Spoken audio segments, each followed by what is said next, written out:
Bio Bio Televisión, con el auspicio de Mundo Empresas. Transforma tu empresa en una hiperempresa. Mundo Tecnología al alcance de todos.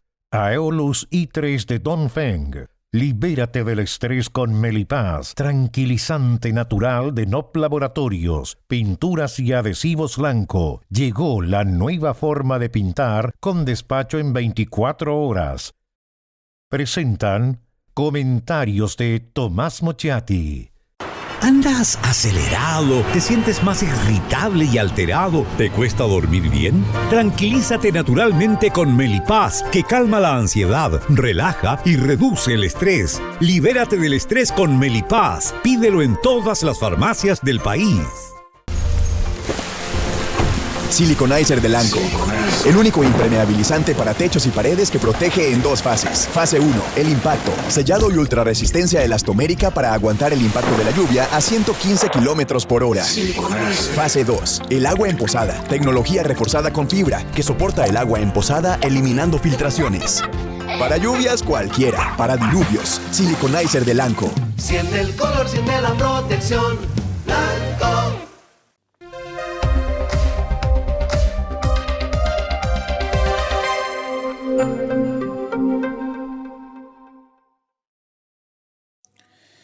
¿Por qué Gabriel Boric arremetió contra José Antonio Kast durante la cadena nacional en la que anunció el presupuesto para el próximo año?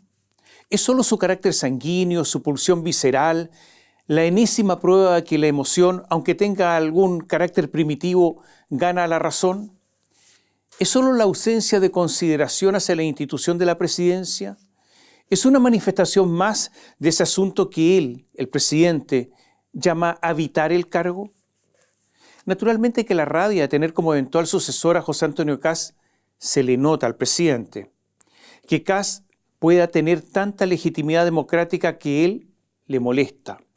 Que si gana vaya a obtener más votos que él gracias al voto obligatorio, lo fastidia. Es todo lo anterior, pero también algo más. Gabriel Boric se dio cuenta que Janet Jara no ganará la elección, que está, yo diría, casi perdida, que es una candidatura plena de tropiezos, dudas, omisiones, imprecisiones, casi sin futuro. Establecer una dialéctica con Kast es dejarla a ella, a Janet, fuera de la discusión. Constatado todo eso, Boric se dio cuenta que su mejor adversario es Kast. Es el más extremo, es el más duro, es el que tiene fama de inflexible. Es el que tendría menos capacidad de tener votos de centro. Es para Boric el adversario ideal. Y aquí viene lo más importante. Hay demasiadas voces que indican que Gabriel Boric, luego de la derrota, de la derrota de Janet Jara, no se retirará de la vida política. No será un conferencista permanente, no se hará de una cátedra en alguna universidad fin y dadivosa, no, nada de aquello. Está demasiado joven para eso. Esas voces indican que será el jefe de la oposición, de la moneda a la oposición. Porque una de las características de él y su gente es que carecen de todo sentido de autocrítica, que son capaces de, ante faltas evidentes, dar las explicaciones más inverosímiles, poniendo la cara como si, sin que un músculo se arrugue, sin que un nervio se tensione. Para su papel de líder de la oposición, a Boric le parece mejor Kast. También el presidente ha caído en cuenta de lo evidente, que Jara va a pasar a segunda vuelta, pero como les decía, no va a llegar a la presidencia. Entonces, en la práctica, la elección se va a resolver el próximo 16 de noviembre. Para la elección de esta de primera vuelta, que es la decisiva, faltan poco más de 40 días. O sea, digámoslo de esta manera, en 30 días, pocos días antes de la elección, ya el asunto estará casi decidido. No queda nada si los plazos políticos están casi vencidos. El 16 de noviembre, a menos que haya un desplome demasiado grande, pasará Janet Jara a primera vuelta, de primera a segunda vuelta, y será Kast por la derecha. A menos que se materialice una corriente que poco a poco empieza a tomar fuerza, que la llamada exconcertación, en una proporción importante, muy importante, vote por Evelyn Matei. El desapego con Janet Jara es grande, es profundo, y no la consideran una candidata a la altura del desafío. Los exconcertacionistas que se fueron hace tiempo, lo que se llamó la diáspora de la concertación, especialmente antes del plebiscito del 4 de septiembre de 2022, crearon dos partidos, amarillos y demócratas. Pero hay otros que no están en esos partidos, que pululan todavía por ahí, como cuando las abejas se desorientan y vuelan sin rumbo. Es verdad que es difícil que los concertacionistas que soportaron en carne propia los golpes de la dictadura de Pinochet voten por Matei. Ellos no. En especial luego de su error garrafal sobre los muertos inevitables, alineado con las declaraciones del jefe de su comando, Juan Sutil, cuando dijo que lo de Pinochet no había sido una dictadura. Pero los otros concertacionistas, los que no sufrieron los rigores de Pinochet, los que no están tan condicionados por eso, sí podrían votar por Evelyn, lo están pensando. Ahora, ¿esto le alcanzará a Evelyn Matei para atrapar y ganar a Kast? No se sabe. Porque en este tipo de cuentas, de cálculos, no se sabe cuántos son, si son suficientes. Pero son con este tipo de cuentas, de cálculos, que se va a llegar a la presidencia de Chile. Y esto es lo que se está resolviendo ahora. Se acerca el fin del gobierno y el presupuesto nacional no solo será el primero de la próxima administración, sino que, usted comprenderá, es una especie de balance del actual, porque es también el reflejo de lo que este gobierno deja, es el reflejo de la herencia de esta administración. Y ocurre que la herencia es mala, crecimiento bajo y desempleo alto. Chile es uno de los países de peor recuperación económica después de la pandemia del COVID. El gobierno no cumplió con las metas de crecimiento, con las metas de deuda, con el déficit estructural. Vulnerando lo anunciado, se gastó en gasto corriente los recursos del Fondo de Estabilización Económico y Social, el destinado a las emergencias, sin que haya habido ninguna emergencia. Mario Marcel, junto a la directora de presupuesto, Javiera Martínez, militante del Frente Amplio, fueron autores de errores en serie. Durante 3 años sobreestimaron los ingresos. Hace tiempo que el Consejo Fiscal Autónomo viene diciendo que hay un estrés fiscal por el exceso de gasto en relación a los ingresos. Resolvieron Marcel y Martínez no hacerle caso y más bien le echaron la culpa, con Marcel a la cabeza, al mensajero. Y cuando habló el Banco Central en su último IPOM, el Informe de Política Monetaria, en relación a los costos laborales y el desempleo, le dijeron que en eso no tenían por qué meterse. Lo que el gobierno tenía que hacer este año, es decir, disminuir el gasto fiscal, lo dejó para el próximo. Pero los números no mienten. La primera promesa de déficit estructural para este año del gobierno era un déficit de 1,1% del PIB. Después saltó al 1,6%, después saltó al 1,8% y ahora recién acaban de decir que saltó de nuevo, ahora al 2,2%. Y más de algún economista dice que al final el déficit será de 2,5%. Todas estos números, estas cifras, estas diferencias, a usted le pueden parecer pequeñas, no. Son diferencias enormes, pero no importa, porque nadie, pero nadie se hace responsable. En un país decente, y con eso me refiero a la responsabilidad política, debieran haber abandonado el cargo Javiera Martínez, Mario Marcel, y no invocando una vaga situación familiar, sino haber abandonado el cargo por sus errores profesionales. Y Boric y el ministro de Hacienda, Nicolás Grau, en vez de justificarlo todo y echar la culpa a terceros, deberían haber reconocido sus errores. Pero nada de eso ha ocurrido. Naturalmente que si se hubiese cumplido con su promesa, el crecimiento ya bajo sería menor. Me refiero a lo siguiente: si se hubiese cumplido con la promesa de equilibrar el gasto público, habría menor crecimiento. Por lo que apelar al crecimiento como un éxito, pese a que es bajo, también es algo falso. Cuando me refería al músculo del rostro inmóvil, a la desfachatez para presentar las cosas hace un rato, en parte me refería a esta impasividad para decir que está todo bien. Pero los números, a menos que sean manipulados, demuestran la realidad, demuestran lo que ocurre, son una radiografía. La discusión que se ha tomado en la campaña es en cuánto debe disminuir el gasto público para lograr equilibrios fiscales. Y por lo tanto eso demuestra los déficits que ha dejado el gobierno. Y la tarea es titánica, es enorme. Y si se hace, además será dolorosa, simplemente porque hemos estado gastando más de lo que producimos. José Antonio Kast dice que va a bajar el gasto público en 6.000 millones de dólares en solo 18 meses. Evelyn Matei dice que va a bajar el gasto público en 8.000 millones de dólares en 4 años. Las dos propuestas son extremadamente difíciles.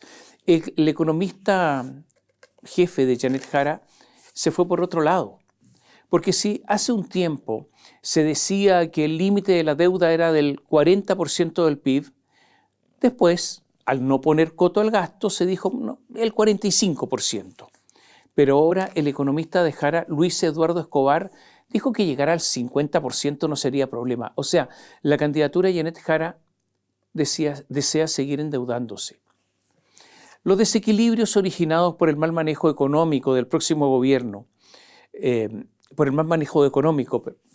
que dejarán al próximo gobierno, y la decisión de la dupla Boric-Marcel de dejar un fardo, un peso muerto, este ajuste fiscal es lo que ha originado la álgida discusión de los últimos días. Boric ha dicho que no se pueden tocar los derechos sociales, pero esa es una frase, una promesa, incluso si usted quiere, lo podemos elevar a un principio inaplicable si no hay plata. Pero no es que Boric sea malo, sino simplemente que no está en su estructura mental de pensamiento entender que cuando no hay plata, no hay derechos sociales que se puedan cumplir. Él cree que todo esto es un asunto de simple voluntad y quienes no quieren hacerlo es porque no son buenas personas. Este presupuesto viene a consolidar 4 años de trabajo por Chile, uniendo responsabilidad social con responsabilidad fiscal. Con esta frase partió Boric con la cadena nacional con que anunció el presupuesto del año 2026. Se la repito, este presupuesto viene a consolidar 4 años de trabajo por Chile, uniendo responsabilidad social con responsabilidad fiscal. Luego indicó que el gasto público el próximo año crecerá en un 1,7%, lo que es consistente con el cumplimiento de la meta fiscal que comprometimos de 1,1% del déficit. Imagínense que estamos en 2,2%. Él había prometido este año 1,1% y le exige al gobierno que venga 1,1%, lo que él no pudo hacer. Inmovilidad muscular facial, de nuevo. Lo probable es que, como ha ocurrido en los últimos 3 años, además los ingresos del presupuesto estén sobredimensionados. Y luego vino lo que originó la polémica. ¿Qué dijo Boric? Chile no tiene por qué elegir entre irresponsabilidad fiscal o indolencia social, entre contener la deuda pública o cumplir con el aumento de las pensiones. Por eso es irresponsable, además de indeseable, la propuesta de recortar 6.000 millones de dólares de gasto del que algunos han levantado sin decir de dónde pretenden hacerlo. ¿Acaso van a echar abajo beneficios sociales? Es imposible recortar 6.000 millones de dólares sin afectar derechos sociales como la PGU, que es la Pensión Garantizada Universal. Palabras textuales de Gabriel Boric en la cadena nacional. Y usted sabe, cuando dice, es un animal voluminoso, tiene orejas grandes y tiene una trompa, bueno, es un elefante. O sea, sin nombrarlo, se estaba refiriendo claramente a José Antonio Kast. Respuesta de Kast. No tengo memoria de algún otro acto como el que espera la ciudadanía, que es la presentación del presupuesto, donde algún presidente haya actuado con tal nivel de cobardía, porque lo que hizo ayer el presidente no fue un acto republicano, Fue un acto de cobardía, fue un acto de corrupción y fue un acto de mentiras. Cobarde es aquel que habla y sabe que no se le puede contestar en las mismas condiciones que él hace, con que él hace el planteamiento, continuó diciendo Kast. Es un acto de corrupción, porque así como hemos criticado a la vocera de Janet Jara, que usa una empresa pública para viajar por Chile, hoy día vemos cómo el presidente asume el rol de vocero y de interlocutor con uno de los candidatos presidenciales desde La Moneda. Y luego sostuvo: yo lo lamento por Chile, porque lo que hizo ayer, vuelvo a insistir, es un acto de cobardía, un acto de corrupción, porque usted está usando fondos públicos y se cuida de no mencionarme, de no decir mi nombre. Y siguió: no, presidente, vamos a recortar 6.000 millones de dólares en gasto público sin afectar beneficios sociales como la PGU. Y vamos a partir por todos los funcionarios corruptos que usted llevó al gobierno y que en estos 4 años se han robado la plata de los chilenos más pobres. Kast fue, ustedes lo escuchan, terriblemente ofensivo, en el sentido que utilizó palabras fuertísimas. ¿Cuál fue la réplica de Boric? No estoy para polémicas tan chicas. A mí lo que me preocupa es que los derechos sociales que ha ganado la gente después de tanto esfuerzo se mantengan a todo evento. Y eso es lo que de eso está preocupado el gobierno. Y eso es lo que vamos a seguir haciendo. Que yo como presidente de la República tenga una opinión al respecto, me parece que es del todo legítimo. Lo que pasa es que discutir, conversar de política, conversar de las propuestas de políticas públicas en Chile no es cobarde, es democrático. Quizá a alguno no les gusta eso, pero yo por lo menos estoy muy convencido de que es necesario y defender lo logrado es parte de nuestra labor. Evelyn Matei estuvo de acuerdo con Kast, pero a medias, porque dijo que la propuesta de Kast de disminuir 6.000 millones de dólares el gasto público no es factible. ¿Qué dijo Matei? No corresponde que el presidente de la República use una cadena nacional para criticar a una candidatura o las propuestas de una candidatura. Estuve durante 21 años en la Comisión Mixta de Presupuesto. La conozco al derecho y al revés. Le podemos asegurar que no es posible recortar 6.000 millones de dólares en 18 meses sin afectar el presupuesto social. Me parece que lo que Boric dijo no es aceptable, meterse en la campaña en una cadena nacional. Sin embargo, agregó Matei, no creo que sea un acto de corrupción. Es un acto inaceptable desde el punto de vista de la República, afirmó. Creo que los 3 adjetivos que utilizó Kast están pasados para la punta. Como asimismo creo que el presidente nunca debió haber hecho lo que hizo.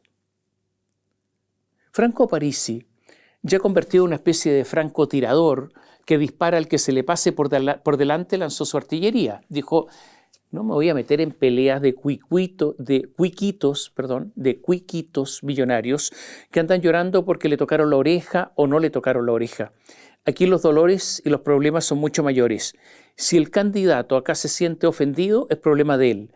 Y del presidente Boric no nos asombra, siempre ha hecho intervencionismo político. Y siguió Parisi, los dolores de Chile son más grandes que los gustitos que se da Boric y los llantos de Matei, Kaiser, Kast y Jara. De todo esto, la verdad es que es evidente que el presidente se equivocó. La presentación del presupuesto no es la ocasión para criticar la proposición de una candidatura presidencial que no le gusta. De hecho, si ese espacio fuera el correcto, podría también perfectamente entonces haber alabado la proposición económica de Janet Jara, diciendo que era excelente.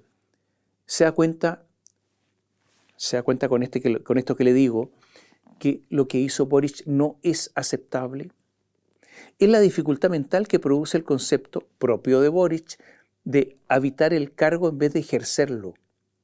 Varios medios, incluyendo BioBio, transmiten las cadenas nacionales de los presidentes de la República, cadenas que son voluntarias, no es obligatorio. ¿Pero por qué se transmiten? Porque son actos republicanos. Incluso en muchas ocasiones se transmite la cadena nacional sacrificando audiencia, porque hay programas de alta audiencia que son interrumpidos por la cadena. Pero se hace ¿por qué? Por la República. Es el presidente, entonces, el llamado a no emporcarlo todo. Boric, y me parece bien, dispone de equipos comunicacionales numerosos, equipos comunicacionales bien pagados, dispone de los tiempos que estime conveniente. Por eso su explicación de que es simplemente un diálogo democrático en ese momento es una explicación pueril. Otra cosa es la posibilidad de bajar 6.000 millones de dólares en 18 meses, porque en eso es verdad, hay amplias dudas. Y ya se ha dicho por parte de personas cercanas a Kast que la mitad sería por vía administrativa y el otro 50% por ley, lo que depende de mayorías legislativas. O sea, la promesa ahora ya no es absoluta, sino condicionada en parte a la voluntad de terceros. Y otro flanco que se abrió es que por primera vez desde el retorno a la democracia, Gabriel Boric decidió dejar en cero, se lo repito, en cero, la llamada glosa republicana. ¿Qué es la glosa republicana en la ley de presupuesto? Es una glosa que siempre está en el último presupuesto del gobierno, o sea, del gobierno que termina. Y es un fondo de libre disposición que se deja al gobierno que llega para que, en virtud de que fue votado por una mayoría del país reciente, sea ese gobierno el que le asigne a esos recursos sus prioridades. ¿Por qué? Porque estas prioridades fueron refrendadas poco antes por la ciudadanía en la votación. Se llama republicana porque tiene por objeto respetar la presidencia como institución de la República y también respetar la voluntad popular recientemente manifestada. Sebastián Piñera dejó aproximadamente 680 millones de dólares entre dinero constante y reasignaciones. Fueron entre dinero constante 420 millones de dólares aproximadamente y el resto en reasignaciones. Pero Gabriel Boric ha resuelto terminar con esta tradición. Dejó esta glosa republicana en cero y solo dejó la posibilidad de hacer reasignaciones por 900 millones de dólares, o sea, el 1% del presupuesto. Esta decisión de Boric, estas reasignaciones que dejó, son, o que pretende dejar, son una bomba de relojería, son una bomba de tiempo que Boric quiere dejar en el corazón del próximo gobierno. ¿Por qué? Porque cada reasignación, que no es otra cosa que quitar plata a unos para darla a otros, va a originar de inmediato reclamos, protestas, movilizaciones, incluso huelgas, de los que van a ser despojados de los recursos. Esta es una decisión de Boric llena de veneno y ponzoña. Y los airados, los que se van a enojar, recibirán obvio el apoyo ¿de quién? De la nueva oposición, o sea, de Boric, la que les dirá, nosotros queríamos que ustedes tuvieran los recursos, son ellos los que se los están sacando. O sea, habrá problemas si esto ocurre desde el día 1. Evelyn Matei reclamó, dijo que es totalmente inaceptable, de verdad inaceptable, porque lo que vamos a tener es un presidente, o más bien yo creo una presidenta, que va a asumir un programa, el que lo van a ver apoyado las chilenas y los chilenos, y no se va a poder llevar a cabo en la medida que no dejan ni un solo peso de disposición libre. Incluso en el oficialismo, muchos están reclamando lo que ha resuelto el presidente Gabriel Boric. El senador Ricardo Lagos Weber, en una reunión en el Palacio de Cerro Castillo, donde estaba Gabriel Boric, manifestó sus reparos. Paulina Bodanovich, presidenta del Partido Socialista, senadora, dijo, a mí me parece que hay que reponer esta glosa republicana, como han dicho transversalmente todos los sectores.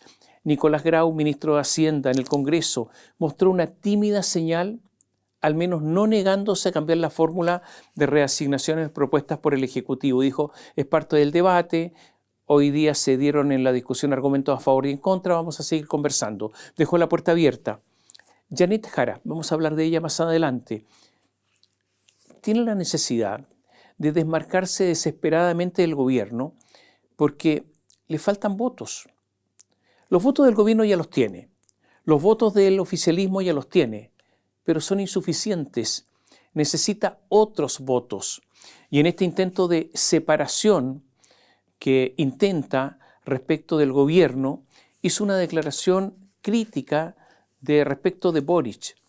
¿Qué dijo? Crítica respecto de lo que dijo Boric en relación a Kast. Dijo: como yo no estoy en el gobierno hace bastante tiempo ya, no es tanto, me imagino que el presidente tomará sus decisiones en base a criterios que él tiene. Pero lo que sí puedo decir es que ese no es mi estilo. Más que nada es un tema de estilo. Janet Jara separándose de Boric cuando Boric criticó a Kast. Incluso hay otra declaración de Janet Jara. Dijo: yo no comparto que se haya eliminado esta glosa de libre disposición, la que le decía, la glosa republicana. Hay una separación de Jara que se está produciendo con respecto al gobierno, es un intento, posiblemente ya sea tarde, y esa es la razón además porque ha criticado duramente al Ejecutivo por la lenta reconstrucción luego de los incendios de Villa Alemana y Quilpué. La UDI acudió a la Contraloría para acusar a Boric de intervencionismo electoral después de su discurso sobre el presupuesto. En ex ante, además recordaron que el 21 de octubre de 2021 varios de los hoy frente amplistas acudieron para reclamar intervencionismo electoral bajo el gobierno de Sebastián Piñera, no por lo que dijo el presidente, no por lo que dijo un ministro, sino por lo que dijo un subsecretario, no en una cadena nacional, sino que en una entrevista. Y nos referimos al subsecretario de la época, Juan Francisco Gali. Juan Francisco Gali había aludido a candidatos presidenciales del momento. ¿Y qué dijo? Quienes presentaron un proyecto de ley para indultar a quienes destruyeron y quemaron, como Yasna Proboste, quienes van a visitar a la cárcel a un imputado en prisión preventiva por lanzar bombas Molotov, como el candidato al Partido Comunista y el Frente Amplio Gabriel Boric, etcétera, etcétera. Por esta declaración fueron a la Contraloría y ahora dicen que no hay intervencionismo electoral. Pero, claro, este ejercicio que estamos haciendo ahora es un ejercicio perdido, porque pretender que los políticos tengan coherencia, aunque sea una coherencia modesta, es un ejercicio inútil. Como le decíamos antes, a Evelyn Matei se le termina el tiempo para alcanzar y pasar a José Antonio Kast.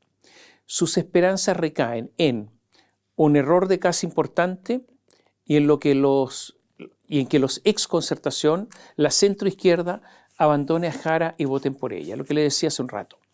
Es posible que varios de la centroizquierda ya hayan abandonado a Jara, pero no dan el paso para votar por alguien de derecha. Es lo que necesita Matei ahora. Requiere diferenciarse lo más que pueda de Kast. ¿Y qué dijo entonces Matei en esta línea? Consultada si creía que el gobierno de Kast podría traer un retroceso a los derechos de las mujeres, la abanderada de Chile Vamos contestó: creo que sí. Antes había dicho que Kaiser es mucho más respetuoso de las mujeres que Kast porque tiene una cosa mucho más liberal. Reiteró Matei la acusación de campaña sucia, de trolls en redes.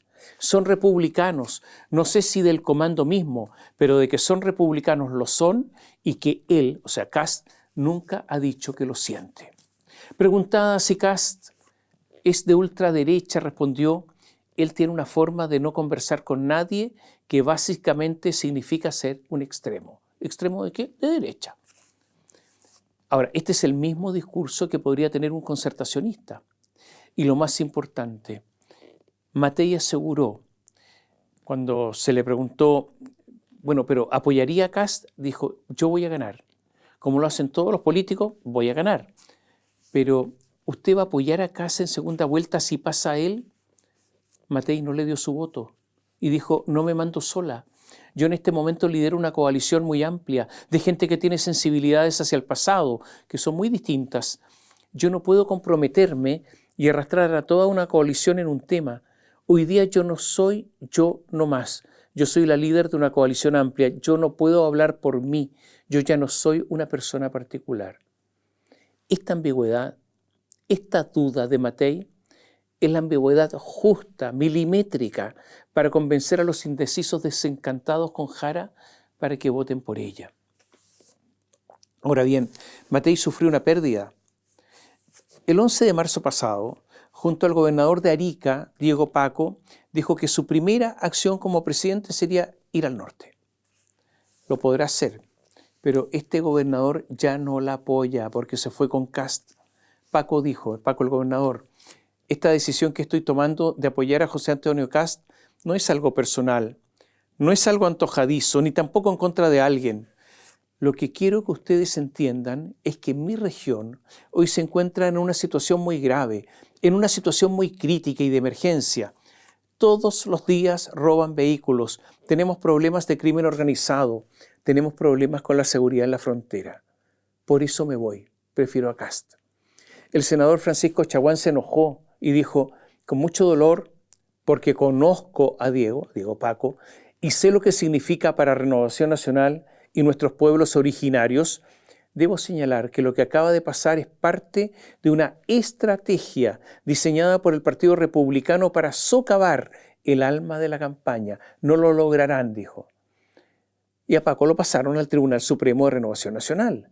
Pero ocurre que Sebastián Huerta, que es candidato a diputado por Arica de la UDI, dijo, entiendo y comparto la decisión del gobernador Diego Paco. Evelyn Matei, si quiere tener alguna posibilidad de pasar a segunda vuelta, debe parar esta erosión ahora. Son varios los que se han ido con Kast. Y ocurre que el presidente del Partido Republicano, Arturo Esquella, afirmó que hay otros candidatos de Chile Vamos que hacen guiños a Kast. Yo le decía hace un momento que Gabriel Boric ya avisora el fin de su mandato. De hecho, la ley de presupuestos confeccionada por su gente ya fijó el costo del traspaso de mando, el que ocurrirá el 11 de marzo de 2026. ¿Cuánto va a costar el traspaso de mando? 727.493.000 pesos. Significa un aumento del 14,2% respecto al presupuesto cuando asumió Boric, o sea, una diferencia al alza de unos 90 millones de pesos. La ley de presupuesto determina además lo que se debe pagar a los expresidentes. Fracasada la idea de eliminar, recuerden ustedes, las asignaciones, los teléfonos, el vehículo, etc., y solo dejar la dieta o jubilación de los expresidentes, bueno, resulta que quedó con todo. No se modificó nada, porque la idea fracasó, porque el oficialismo quiso que todo quedara igual, más algunos pocos de derecha. El presupuesto de 2026 establece 830 millones de pesos para los exgobernantes con carácter de ley permanente, haciendo una interpretación extensiva de la ley 19.672 que regula todo esto. Hasta ahora, el gasto de los expresidentes era de 679 millones de pesos, pero a partir de 2026 se sumaron 151 millones, un 22,3% adicional que corresponde a lo que recibirá Gabriel Boric entre el 11 de marzo y el 31 de diciembre, 151 millones de pesos. Aumenta también el financiamiento de los partidos políticos. Cuando todos se restringen, los partidos políticos se engrosan. El financiamiento público de los partidos aumentará de los 9.000 millones de pesos de 2025 a 15.000 millones de pesos el próximo año, o sea, un aumento espectacular de un 50% más. Aumenta el aporte basal, el aumento para el presupuesto para que funcionen, y aumenta el aporte por voto debido al sufragio obligatorio. Van a votar más personas que respecto a la elección anterior presidencial. Hubo algunos que quisieron eliminar este aumento del financiamiento de los partidos, pero fueron rápidamente acallados, sufrieron casi una capotera. ¿Cuál es la regla?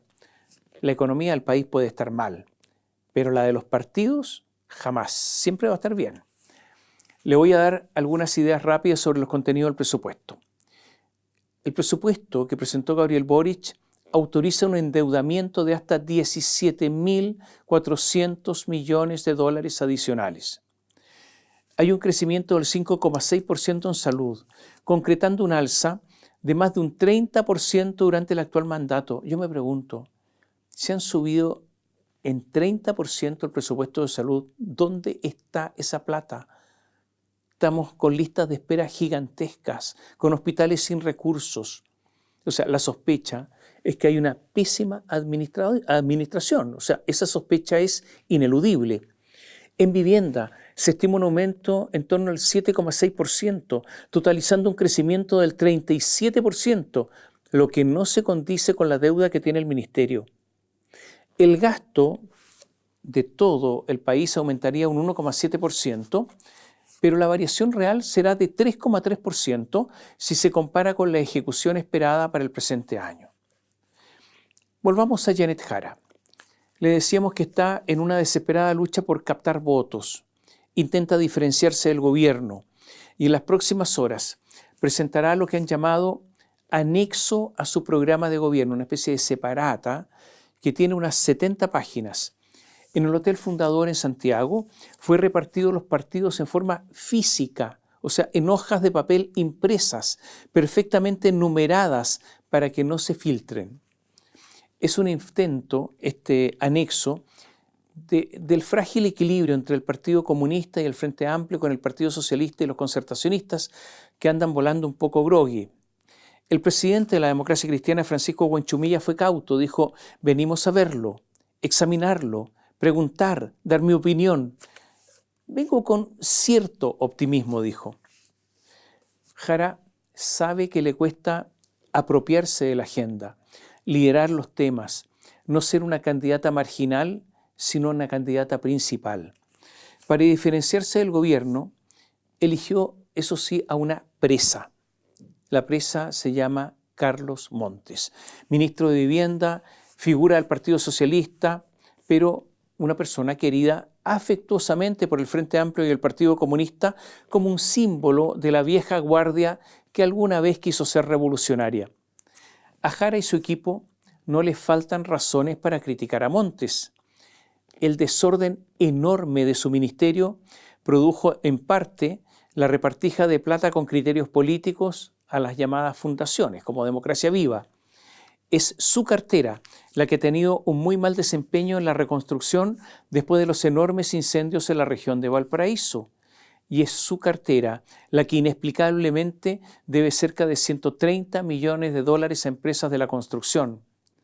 Es tan inexplicable todo esto que Montes inició una investigación acerca de esta deuda para saber lo que pasa en su propio ministerio. Tomás Hirsch, del comando de Jara, dijo: Montes dice que el financiamiento no es problema, pero la demora en la reconstrucción, claro que es un problema. Habría que pensar qué sienten las familias afectadas cuando se les da este tipo de respuestas. Esto demuestra algo de desconexión respecto a las angustias que tienen esas familias. Janet Jara fue durísima, dijo: yo lo encuentro impresentable. Francamente no encuentro que haya nada que lo justifique. Yo, por cierto, he escuchado y leído un montón de razones que tienen que ver con los títulos de dominio, con los ejecutores de las obras, pero no hay nada que lo justifique. O sea, recién ahora Janet Jara se dio cuenta de que eso de la reconstrucción no funciona. Claro, está un poco lenta la candidata. Y Montes respondió, pero respondió débilmente, como con voz chica. Dijo: le diría a la candidata que el financiamiento no es el problema en el caso de la reconstrucción. Tenemos un fondo especial de reconstrucción. A veces se demora más, pero en general eso funciona. El problema más bien es tener una capacidad de producción, de proceso de reconstrucción, dadas las complejidades que tienen. Y nosotros quisiéramos ser mucho más rápido. ¿Entendió usted la respuesta? Yo no. Y un paréntesis con Carlos Montes. Como les decía, reconoció una deuda de $130 millones, señalando que eran mucho menos la deuda a la que se había denunciado previamente. El asunto es que no debiera haber deuda, pero lo dice con una tranquilidad impactante, con una parsimonia inquietante, con una falta de sensibilidad increíble, porque el mismo Estado es el que participa, exige, obvio, el pago de remuneraciones, de imposiciones a los trabajadores, del pago de las cotizaciones de salud. O sea, el Estado, que puede ser la causa del incumplimiento de todas esas obligaciones, sanciona ese mismo incumplimiento. Y Montes actúa como si todo esto fuera normal. Claro, se puede haber sido político toda la vida, se puede haber sido un burócrata toda la vida, se puede ser un hombre al que le cuesta la reconstrucción, pero de ahí a pretender que las empresas deban obligatoriamente prestar recursos al Estado, el que paga cuando quiere, es una manifestación de cómo se encuentra el país. Jara también, en este intento de captar más votos, inició una batalla en contra de la unidad de fomento, de la UEF. Como alguna vez lo hizo, alguien de memoria larga se acordará, Francisco Javier Errázuriz. ¿Qué dijo Jara? Se debe limitar el uso del UEF. La gente recibe el salario en pesos que no se reajustan mensualmente en UEF, pero tienen que pagar en UEF. Y lo mismo se ha hecho un uso extenso y abusivo de esta UEF. Afirmó Jara y agregó que la gente gana en pesos, pero se les cobra en UEF. Él no tiene sentido técnico alguno, dijo. Pero en verdad el problema no es la UEF, el problema es la inflación. Si no hubiera inflación, no aumentaría la UEF. Es posible, en todo caso, que si no hay UEF, los precios simplemente se anticipen al alza, se anticipen a la inflación, porque al final todo se paga. Plata hay poca, todos lo sabemos, pero sí hay plata para la candidatura de Michelle Bachelet a la Secretaría General de la ONU. Los equipos de la Cancillería ya se pusieron en marcha. No tengo idea si esto forma parte de la política exterior turquesa, esto es un asunto que tendría que responder Alberto Van Claveren, pero hay un trío que ya está trabajando.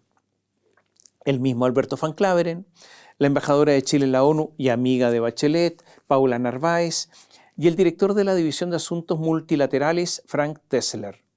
También se incorporó Carmen Nishihara, una funcionaria de carrera, se comenta que de tendencia derechista, y que acompañó permanentemente a Bachelet los días en que se desarrolló la 80ª Asamblea General de Naciones Unidas. El diario La Tercera contó que se prepara el programa de viajes que tendrá la exmandataria para su campaña y en el llamado Vision Statement, que incluirá su perfil, trayectoria, principales ideas, fuerzas de campaña y que se presentará ante los países con los que se quiera trabajar los votos. Se van a concentrar en los 15 países que forman parte del Consejo de Seguridad y en especial en los 5 de esos 15 que tienen derecho a veto: Estados Unidos, China, Rusia, Francia y el Reino Unido. Pero lo que resuelva Estados Unidos con Donald Trump y Marco Rubio, que es el canciller, el secretario de Estado norteamericano, es esencial. Y se estima que Estados Unidos será un escollo muy difícil para Michelle Bachelet. Todo parece indicar que ha comenzado la salvación de Claudio Orrego. Se lo voy a confesar, yo no recuerdo a alguien que haya tenido tantos abogados contratados, todos de primer nivel, todos de honorarios altos. Claudio Orrego tiene 9 abogados de primerísimo nivel. Son conocidos, ideológicamente transversales, todos poderosos, todos influyentes, todos contactados. Algunos dirán que trabajan ad honorem, pero interesante sería saber las causas de tanta generosidad con Orrego, más allá del espíritu de justicia que pueda tener uno de estos abogados. Lo primero que hicieron estos abogados santiaguinos es intentar trasladar la causa penal en contra de Orrego que se tramitaba en Antofagasta, entonces trasladarla de Antofagasta a Santiago. Porque acá en Santiago juegan de local, porque son conocidos, porque conocen a todo el mundo, ¿usted me entiende? Y en Santiago llegarían al 7º juzgado de garantía, uno caracterizado por magistrados con posiciones de izquierda, aunque esa palabra está prohibida, hay que decir magistrados progresistas. Bueno, y ganaron. El juzgado de Antofagasta se declaró incompetente. Y todo esto pese a que el inicio de la causa fue en Antofagasta, originada por la querella presentada por el abogado Pablo Tolosa. Ocurrió algo absolutamente inusual además. Cuando se determinó el traslado a Santiago, el tribunal condenó en costas a la Fiscalía por defender la tesis de la competencia en Antofagasta. O sea, el poder de Orrego y su gente quedó absolutamente demostrado. En la Corte de Apelaciones de Antofagasta estaba agendada una audiencia para el 6 de octubre para conocer el desafuero de Orrego y se suspendió hasta nuevo aviso. Mientras tanto, ocurrieron otros 2 hechos. El Consejo de Defensa del Estado decidió no querellarse penalmente contra Orrego. Dicen que buscaron con cuidado, pero que no encontraron nada, que no existen antecedentes que den cuenta de delitos. Entonces la Fiscalía pidió al Consejo de Defensa del Estado que le proporcione los antecedentes de la causa civil sobre Orrego. ¿Y saben qué contestó el Consejo de Defensa del Estado? Que no iba a entregar nada, porque dijo que todo estaba cubierto por el secreto profesional. Orrego, Consejo de Defensa del Estado mediante, navega con las velas desplegadas. Pero por si acaso, para que lo recordemos, el dinero entregado al contado, por adelantado, por Orrego y su gente, a su ahora solo conocido, según dice el doctor Alberto Larraín, el mandamás de Procultura, de ese dinero, nada se sabe. En una de esas, también ese es un secreto profesional. Cuando se develó la fallida compra de la casa de Salvador Allende, la senadora Isabel Allende, su hija, dijo que poco y nada sabía los detalles. Dio a entender que el asunto no era económico, que no había un interés pecuniario, que no era un tema de dinero. Después descubrimos que querían vender, pero al mismo tiempo después administrar la propiedad, que negociaron el alza del precio de venta y ahora se han conocido mensajes de WhatsApp. Alejandro Riquelme era en ese tiempo jefe de gabinete de la Contralora Dorothy Pérez y contó en la investigación en curso que desde el 17 de diciembre pasado, cuando el decreto que autorizaba la compra de la residencia ya estaba en proceso de toma de razón en la Contraloría, comenzó a recibir mensajes de un señor que se llama Claudio Hurtado. ¿Y quién es Claudio Hurtado? En ese momento era el jefe de gabinete de la senadora Isabel Allende. ¿Qué dice Riquelme, jefe de gabinete de la Contralora? Me escribe mediante WhatsApp solicitándome conversar conmigo, mensaje que no respondí, volviéndome a escribir el 19 de diciembre a las 8 de la mañana, a lo que yo me excuso por no responderle el día anterior y le indico que lo llamaré cuando me desocupe, hecho que no realizo, por lo que me vuelve a escribir ese mismo día a las 21 horas aproximadamente. Por eso, relató, lo llamó vía WhatsApp y en dicha llamada Claudio Hurtado, insisto, que trabajaba con Isabel Allende, me pide tramitar con prioridad el decreto supremo que habilita la compra, a lo que yo le respondo de manera protocolar que haremos lo posible, para luego volver a escribirme mediante WhatsApp el día 23 de diciembre respecto al estado del decreto, a lo que le respondo que se había tomado razón el día viernes. ¿Tráfico de influencia? Posiblemente. ¿Presión total para que la autorización de venta salga rápido? De todas maneras. Porque pese a todo lo dicho, había interés por vender a buen precio. Ese interés existía. No es que hubiese esa distancia de la que se habló en un principio. Había interés en vender con premura. Es un tristísimo final para toda esta historia de los Allende. Hace algunos días falleció de un cáncer cerebral Jorge Tocornal. Jorge Tocornal era un alto ejecutivo del banco BBVA cuando en 2005 fue acusado de haber violado de uno de sus hijos y haber abusado sexualmente de otro. Jorge Tocornal y su esposa Carolina Peche se separaron en el año 2003 y Tocornal tenía un régimen de visitas respecto de sus hijos. Estaban separados el matrimonio. Y en 2005, Carolina Peche acusó a su ex marido, a Tocornal, de los delitos de violación y abuso sexual de sus hijos de 5 y 10 años de edad en el departamento que este ejecutivo tenía en la comuna de Vitacura. El tercer tribunal oral en lo penal de Santiago lo condenó en un segundo juicio en 2007 por violación a 10 años y un día, y por abuso sexual a 3 años y un día. En total, 13 años y 2 días. Tocornal estuvo 10 años en la cárcel.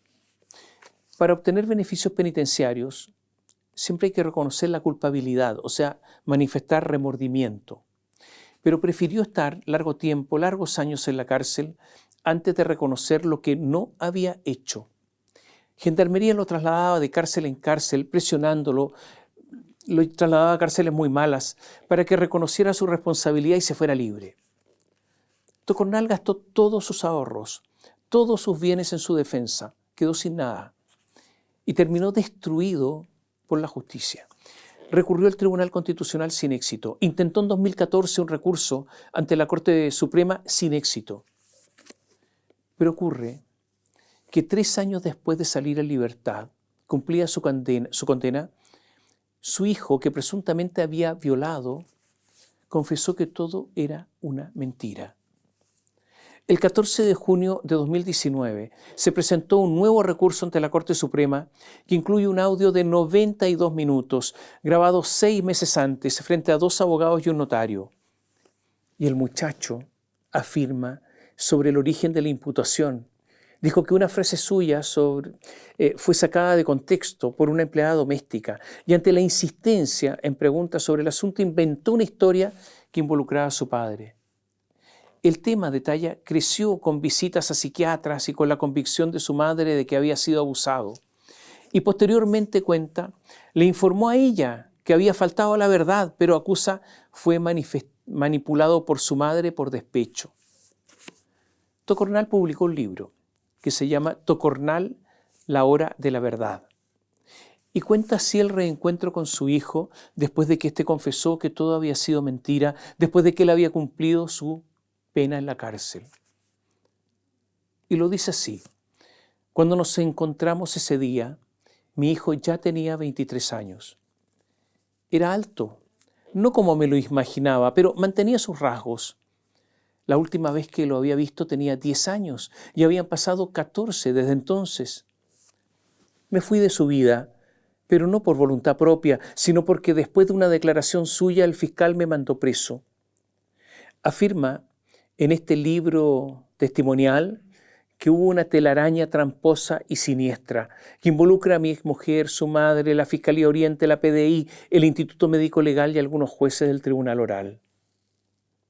Tocornal murió, y murió estando pendiente en la Corte Suprema, una Corte Suprema lenta, torpe, su último recurso de revisión. Murió culpable porque nunca le revocaron su pena. Murió sin conocer el resultado de su último recurso. Pero mientras todo esto ocurría, mientras estaba el recurso ahí, el pleno de ese mismo tribunal de la Corte Suprema se reunió. Debía revisar la investigación sobre el ministro de la Corte de Apelaciones de Santiago, Antonio Ulloa. Este Ulloa ingresó a la Corte en cupo de la derecha, porque recordemos que la clase política, a espalda de los ciudadanos, se han cuoteado los tribunales de justicia. Este mismo Ulloa tenía fluidos contactos con el abogado, también de derecha, Luis Hermosilla, el del caso Audio. Está probado que influyó en numerosos nombramientos judiciales. Es algo así como un infractor serial.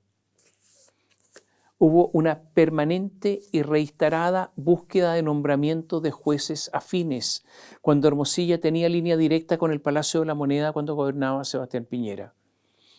Numerosos jueces se habían pronunciado, los jueces de la Corte Suprema, se habían pronunciado por no iniciar un cuaderno de remoción en contra de Ulloa porque según ellos no existían antecedentes suficientes.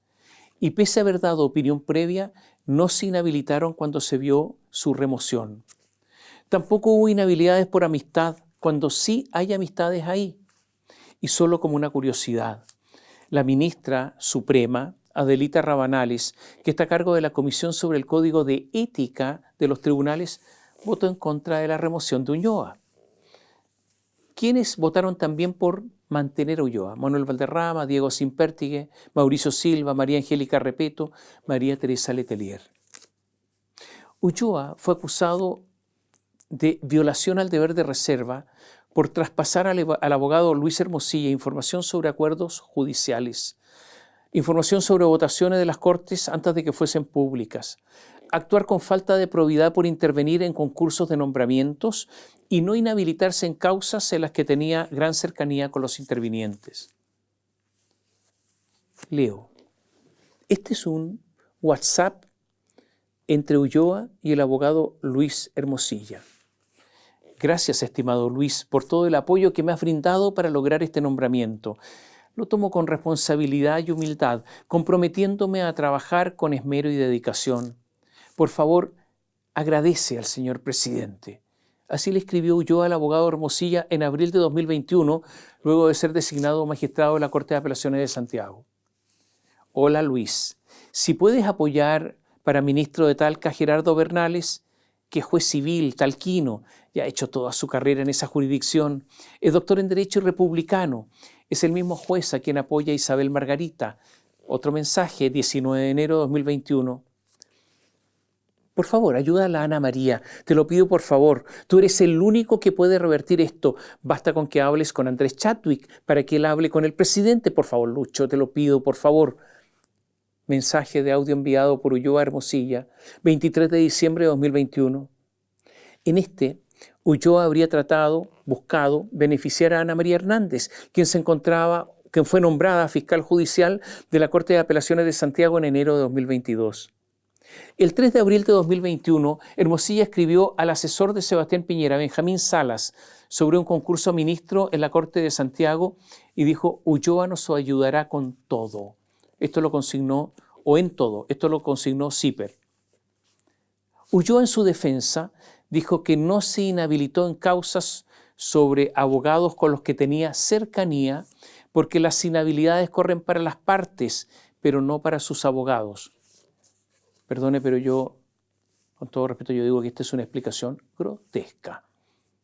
Y además negó tener una cercanía especial con Hermosilla. Usted acaba de escuchar los mensajes y dijo: no, yo con Hermosilla no tengo nada cercano.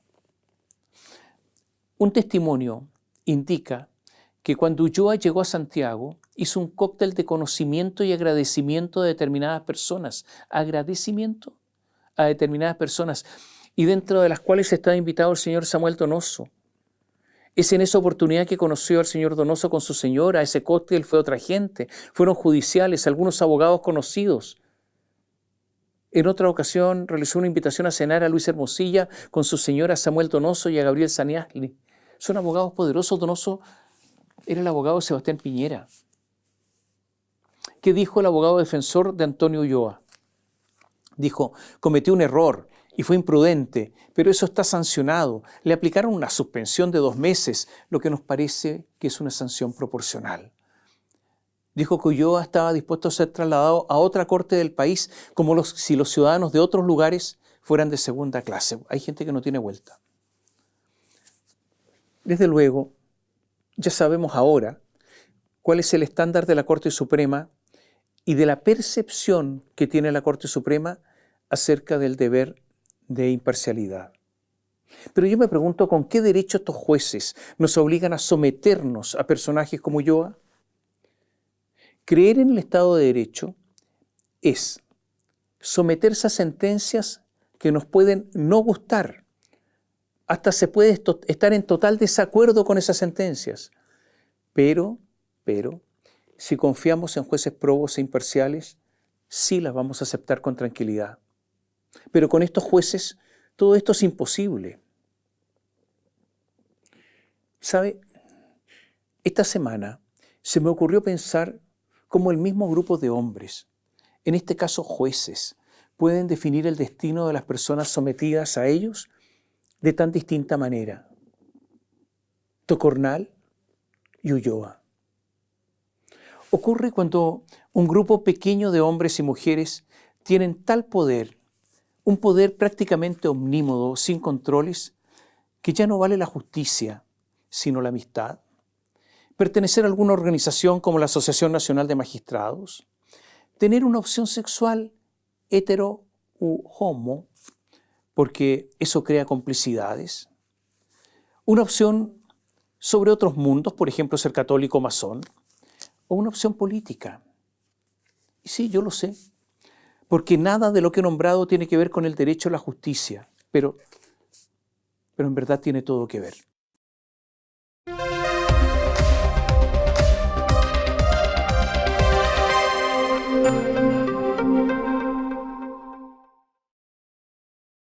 Bio Bio Televisión, con el auspicio de Mundo Empresas. Transforma tu empresa en una hiperempresa. Mundo Tecnología al alcance de todos.